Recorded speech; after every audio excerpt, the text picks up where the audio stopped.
দাদা এত রাত্রে থানায় কি হয়েছে, কি সমস্যা, প্রবলেম? গতদিন থেকে আমাকে খুন করার হুমকি দিচ্ছে মুসলিম মৌলবাদী যারা ধর্মান্ধ।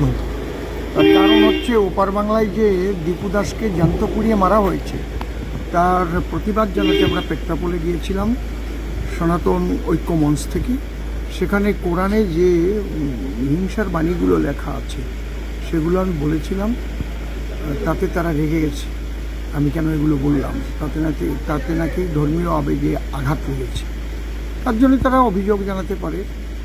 তারপর কোর্ট আছে, কাছারি আছে, বিচার ব্যবস্থা আছে, কিন্তু খুন করে ফেলবে, আমাকে কেটে কুচি কুচি করে ফেলবে। আপনাকে কি ফোনে হুমকি দিচ্ছে নাকি? হ্যাঁ, আমি সব ফোন নম্বর দিয়ে দিয়েছি। পরপর কত ফোন ধরবো, অন্তত 100টা ফোন এসেছে। যা ইচ্ছা তাই গালাগালি করছে, বিশ্রীভাবে গালাগালি করছে। এই ব্যাপারটা আমার কৃষ্ণকে কেউ খারাপ বলতেই পারে। আমরা তো দীনকৃষ্ণ ঠাকুর, সে তো যা ইচ্ছা তাই বলে ধর্ম সম্পর্কে। আমরা কি তাকে খুন করতে চাই, কখনো মেরে ফেলতে চাই? কত মুসলমান ভাইরা আমাদের কৃষ্ণের বিরুদ্ধে বলে, বলুক না।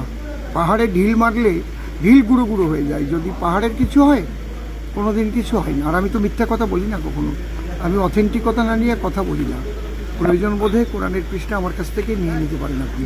থানায় কি কমপ্লেন করলেন? হ্যাঁ, কমপ্লেন করেছি আমি।